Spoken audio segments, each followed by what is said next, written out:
Hello there, I'm Ryan, and welcome to my channel, Analyze This Mr. Bond, where I discuss the adventures of James Bond 007 and dig for what lies beneath the surface. Today we're digging into 2026, which may be a bigger year for James Bond than you're thinking. 2026 is just around the corner, and in March of that year, 007 First Light, the James Bond video game from the studio IO Interactive, will release.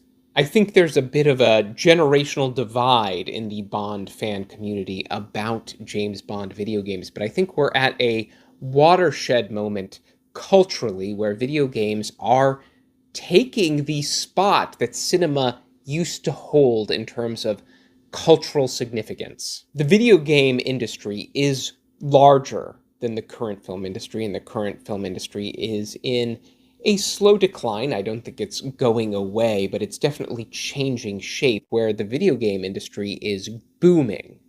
007 First Light is actually slated to be one of the most anticipated games of next year. In fact, it was nominated for Most Anticipated Video Game at the Video Game Awards. We'll see if it wins, but that speaks to the level of attention that is being given to this new James Bond game. This is a little bit different than the way Bond games have released in the past. It's been a long time since we've had a James Bond video game, and video games have changed a lot. This one is being treated as a true major tentpole, a real major gamble for IO Interactive. And it's also being treated with all the multimedia fanfare of a true James Bond film release. 007 First Light was in many ways the legacy project of Eon Productions before it handed over the creative reins to Amazon MGM. Eon Productions had been working closely with IO Interactive to help them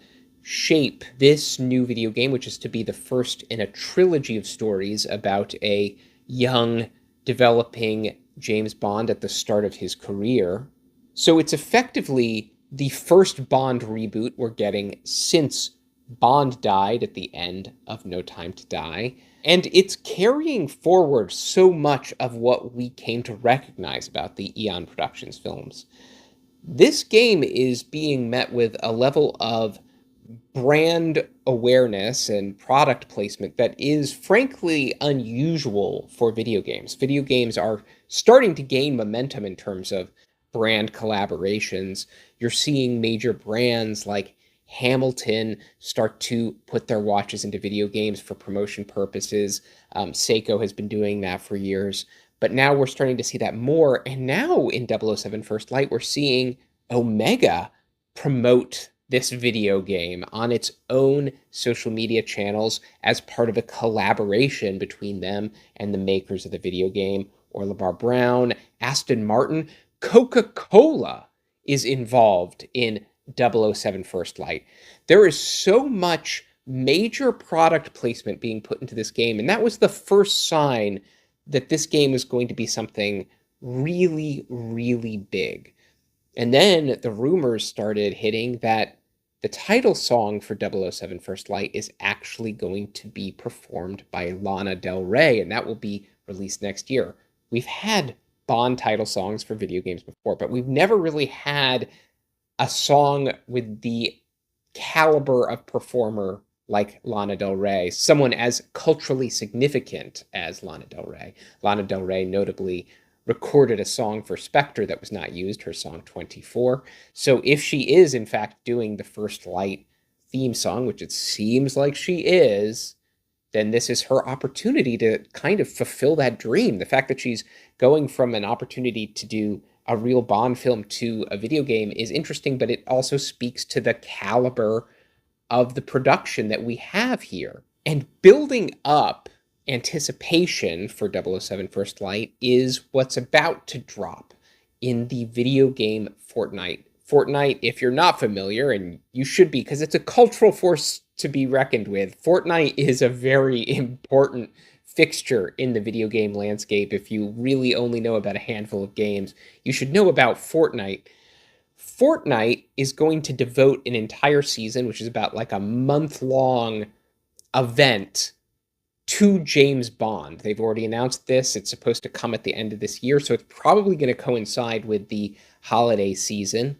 We're going to get skins in the game that can let us be Pierce Brosnan, drive the Aston Martin DB5, some other things like that. And that is timed to keep building anticipation for 007 First Light, which is going to hit in March. To give you a sense of the significance of the audience that is participating in Fortnite, Fortnite has a monthly active user count of about 80 to 110 million. Sources disagree, but that's a substantial number when you consider that the number of tickets sold to Spectre in the United States and Canada during that film's release was only 23 million. The audience you get when you bring a property into the universe of Fortnite, they're currently doing a Simpsons promotion, but now they'll be doing Bond, is that you get a lot of eyeballs. The audience in Fortnite is massive, and that doesn't necessarily translate into broader phenomenon, but it shows the weight that video games hold in culture, the amount of importance it is for brands like James Bond in tapping into this world because the audience is there. It's a bigger audience than you have for most cinematic events. And so where I think that leaves us is that 007 First Light, if it is a true success like it's shaping up to be, if it is really the event its creators want it to be, it's going to leave a significant impact on the James Bond legacy. It's effectively the midway point between the Eon Productions era and the new Bond 26 that Amazon MGM is working on with writer Stephen Knight and director Denis Villeneuve to bring to screens in late 2028, as far as we understand. It's not officially confirmed, but reports have been that the next Bond film won't arrive until November of 2028. So this is the Bond event that we have to carry us through the next few years. And honestly, I think IO Interactive is knocking it out of the park. The advertising campaign for 007 First Light has been planned down to a T. There was such a long blackout period when we knew this video game was in the works, but once they started announcing it, the news has come out like clockwork. Advertisements have been coming out like clockwork. Brand announcements have been coming out like clockwork.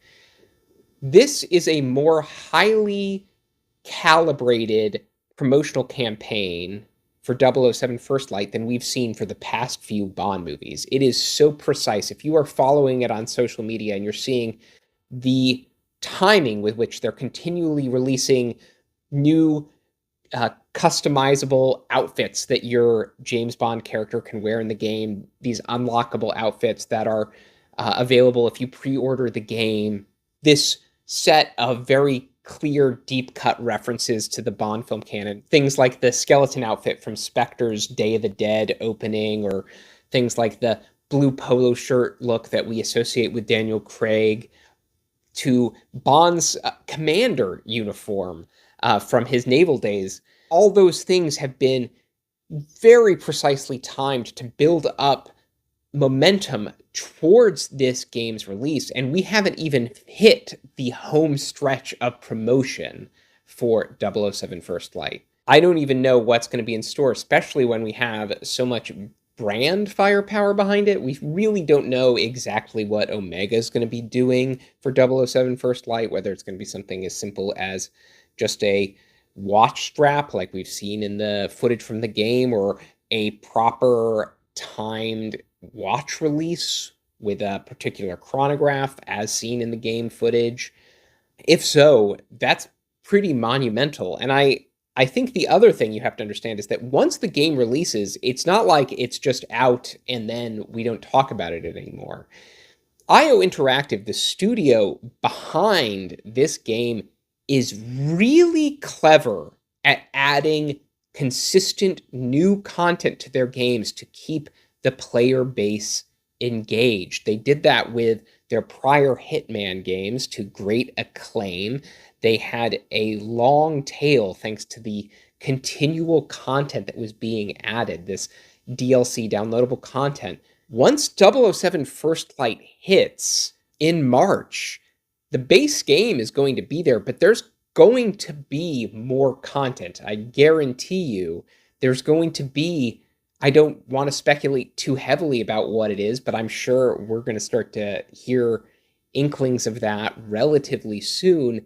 And it's probably not just going to be more outfits, it's going to be new levels, new content, maybe tie-ins with past films, things that keeps the community engaged over the course of the next 2 years, at least, while they're getting the next Bond game that they want to launch ready for debut. So 007 First Light is not just a release and then fades into the ether kind of thing. It is a cultural event that's going to launch and then remain a consistent piece of discussion among the community and the broader culture at large as it continues to release new content.